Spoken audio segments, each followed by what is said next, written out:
All right, welcome back. In this video, we're going to talk about derivatives of exponential functions. So you have probably noticed that we haven't talked about derivatives of anything but what? Polynomials, rationals, radicals, and we did trig functions recently, but now we need to talk about exponentials. So first up is the natural exponential function. So the natural exponential function is base e.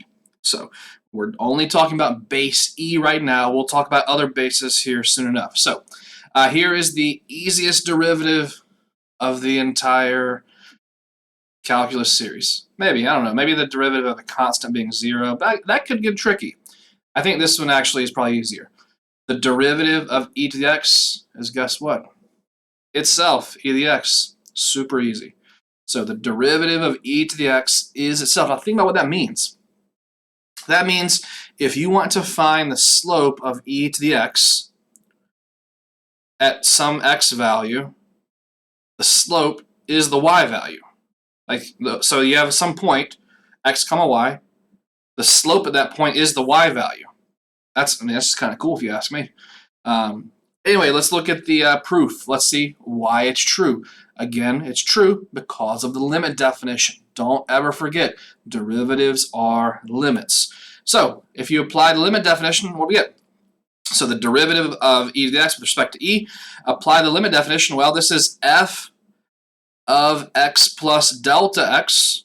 Remember, we just substitute in x plus delta x minus f of x over delta x. There's your limit definition. Okay, so now what do you do? Okay, well, what I did at least here is I factored the numerator. Now, remember, here, I'll give you a little hint of how that came to be. The numerator can be rewritten as e to the x times e to the delta x minus e to the x. Okay, why?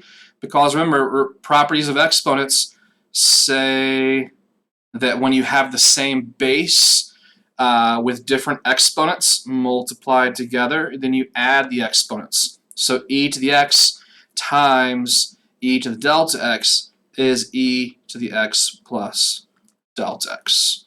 Okay, so that's where that, I guess I did skip technically one little step. That's where this factorization comes from. And then of course, you can factor it, the e to the x out, and then you get e to the delta x minus 1, like so. Okay, so that's where that comes from. Here, my pen is a little thicker than I want it. Let's see if we can make it back to normal. Yeah, that's better. Okay, so that's where this step comes from. Now, for the next part of the demonstration, you have to remember that special limit that we talked about in chapter 1. So remember, there was 2 special trig limits, and there was a special limit that its answer was e. Now here, let me erase this and let me jot that down.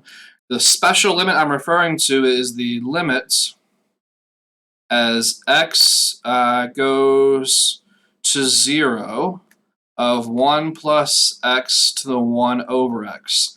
And we demonstrated in chapter 1 that that was equal to e.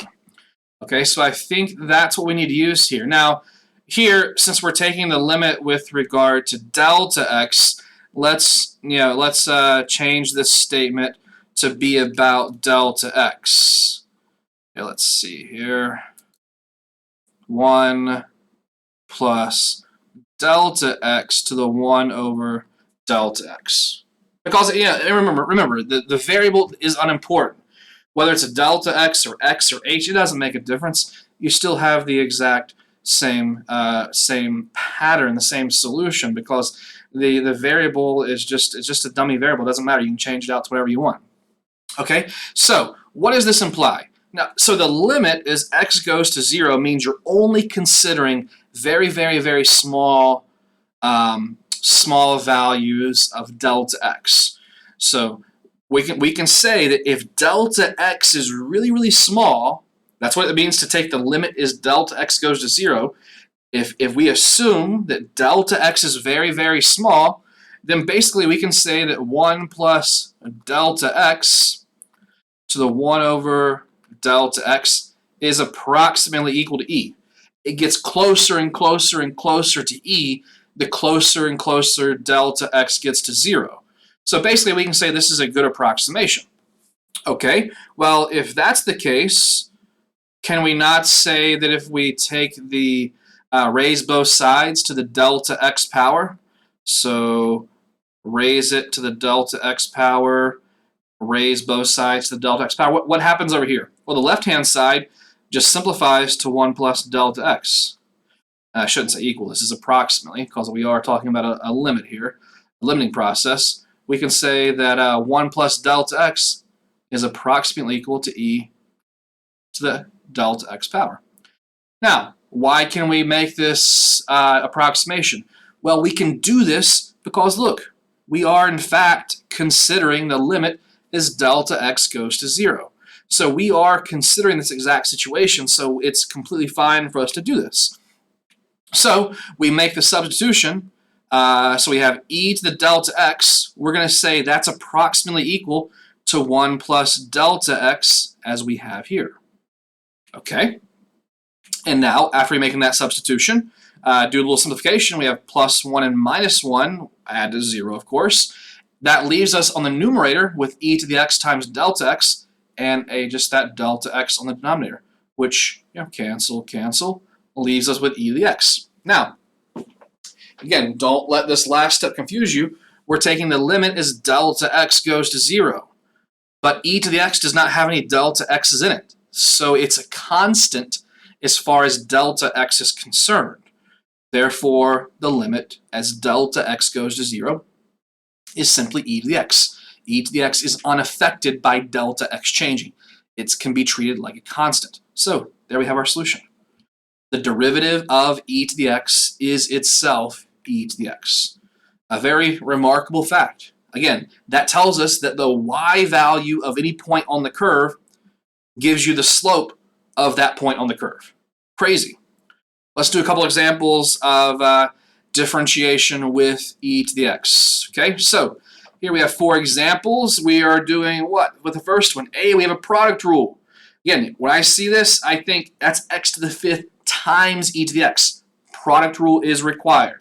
So f prime, if we apply the product rule, we do the derivative of the first function.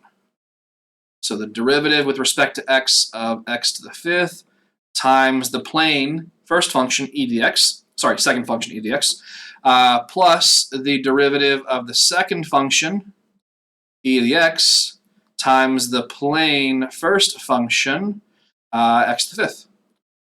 Then we take those derivatives individually. Let's see, what's x to the 5th? Or sorry, what's the derivative of x to the 5th? It's 5, applying the power rule, 5x to the 4th. And then we have times e to the x. Now, what's the derivative of e to the x? Hey, it's itself. Super easy. E to the x times x to the 5th. There you go. Done. I suppose it's probably in the good habit to be in the habit of factoring. So we can factor it, but I mean, we are done. Here, I'll factor. What do they have in common? They both have a x to the 4th and an e to the x in common.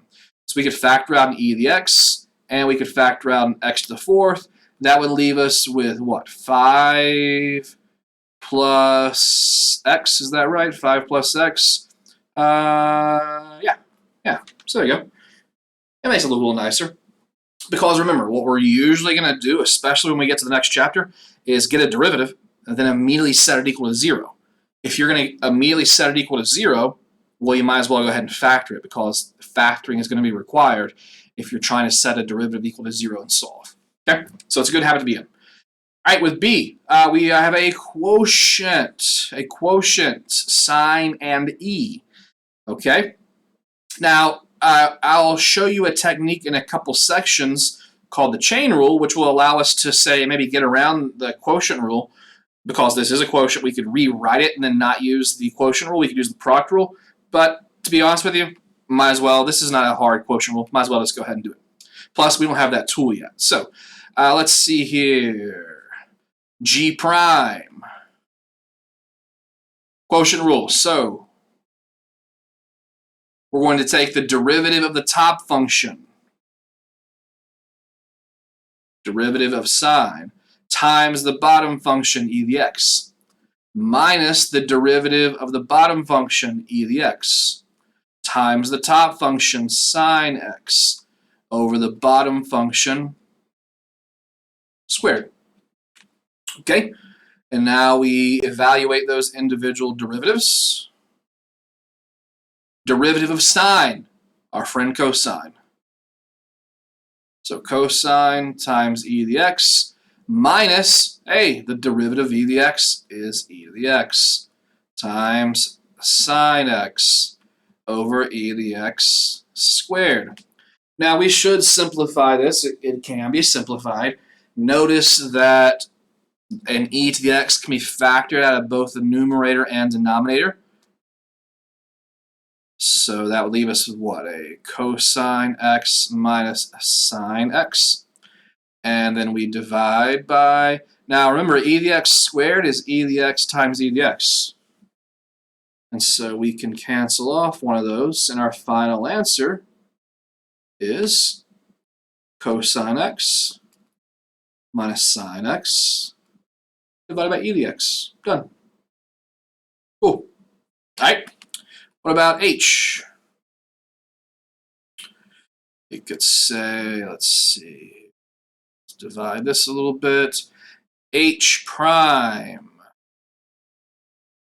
Now, again, this is a quotient. I don't see any immediate way to rewrite it to avoid the quotient rule, so let's go ahead and use the quotient rule, and that's not very straight.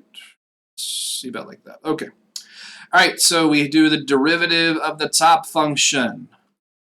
Derivative of x minus 1 times the bottom function, e to the x, minus the derivative of the bottom function, e to the x, times the plain top function, x minus 1, over e to the x squared, just like before. Okay, so what do we get? Derivative of x minus 1, well, the derivative of x is 1, the derivative of negative 1 is 0, so that's just 1 times e to the x. Minus, okay, the derivative of e to the x is itself e to the x times x minus 1 over e to the x squared. Now, let's see, we could probably distribute maybe, yeah, we can distribute the numerator and then there'll be some like terms to collect. So 1 times e to the x is just e to the x minus e to the x times x, so that's e to the x times x. That's what? Minus e to the x times minus 1 would be plus e to the x over e to the x, e to the x squared. Okay, if we collect like terms, we have e to the x plus e to the x, that's 2e to the x minus e to the x times x over e to the x squared. Hey, and now we can do the same thing like last time. We can factor out an e to the x.